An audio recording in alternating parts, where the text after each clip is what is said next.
Kadappur public ലൈബ്രറിയിൽ doctor B R. Ambedkar പഠന വിഭാഗം തുറന്നു. കവി എസ്. ജോസഫ് പഠന കേന്ദ്രം ഉദ്ഘാടനം ചെയ്തു. ഭാരതീയ സമൂഹത്തിൽ സമത്വവും നീതിയും ഉറപ്പാക്കുന്നതിനായി പരിശ്രമിച്ച മഹാനായ ചിന്തകനായ ഡോക്ടർ ബി.ആർ. അംബേദ്കറിന്റെ ആശയങ്ങൾ പുതുതലമുറയിലേക്ക് എത്തിക്കുന്നതിന്റെ ഭാഗമായാണ് ലൈബ്രറിയിൽ അംബേദ്കർ പഠന വിഭാഗം ആരംഭിച്ചത്. പഠന കേന്ദ്രത്തിന്റെ ഉദ്ഘാടനം കവി എസ്. ജോസഫ് നിർവഹിച്ചു. അപ്പം ഒരു ആധുനിക ബുദ്ധൻ എന്ന് പറയാവുന്ന ഒരാളാണ് അംബേദ്കർ എന്ന് പറയാം. അദ്ദേഹം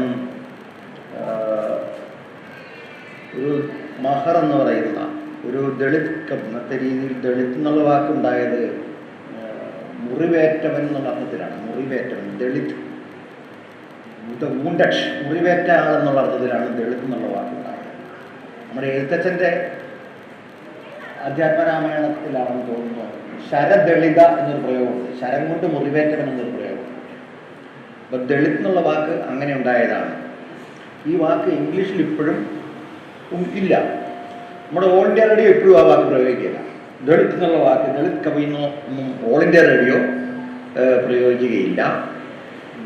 അത് ഓൾ ഇന്ത്യ റേഡിയോയുടെ ഒരു പ്രത്യേകതയാണ്. കേരളത്തിലും സർക്കാർ രേഖകളിലൊന്നും തന്നെ ദളിത് എന്നൊരു പദമില്ല. SC/ST എന്നൊക്കെ പറഞ്ഞ ഒരു പദമുണ്ടെങ്കിലും സർക്കാർ രേഖകളിലെങ്കിലും തന്നെ ദളിത് എന്നൊരു പദം നിങ്ങൾക്ക് കാണാനാവുകയില്ല. കാരണം ഗവൺമെൻറ് അംഗീകരിച്ചിട്ടില്ല പദം. അതേസമയം ലോകചിന്തയിലും ഇന്ത്യക്ക് ഒരു സ്വന്തമായ ഒരു സാഹിത്യമുണ്ടെന്ന് ഇന്ന് നമുക്ക് പറയാൻ പറ്റുന്നത് ദളിത് സാഹിത്യമാണ്. സ്വാതന്ത്ര്യ സമരത്തിന്റെയും രാഷ്ട്ര നിർമ്മാണത്തിന്റെയും ചരിത്രത്തെ ഓർമ്മിപ്പിക്കുന്നതിനായി രാഷ്ട്രശില്പികളായ ഡോക്ടർ ബി.ആർ. അംബേദ്കർ, മഹാത്മാഗാന്ധി, ജവഹർലാൽ നെഹ്റു എന്നിവരുടെ ഫോട്ടോ കാണക്കാരി പഞ്ചായത്ത് പ്രസിഡന്റ് അംബിക സുകുമാരൻ അനാച്ഛാദനം ചെയ്തു. Library president VK Suresh Kumar അധ്യക്ഷനായിരുന്നു. ഒരു വേളയിൽ നമ്മുടെ രാജ്യത്തിന്റെ ഭരണഘടന മതനിരപേക്ഷ ഭരണഘടനയാകണമോ വേണ്ടയോ എന്നത് പോലും വലിയ ചർച്ചയ്ക്ക് വിധേയമായ കാര്യം ചരിത്ര വിദ്യാർത്ഥികളായിട്ടുള്ള നാം എല്ലാം പഠിച്ചിട്ടുള്ളവരാണ്.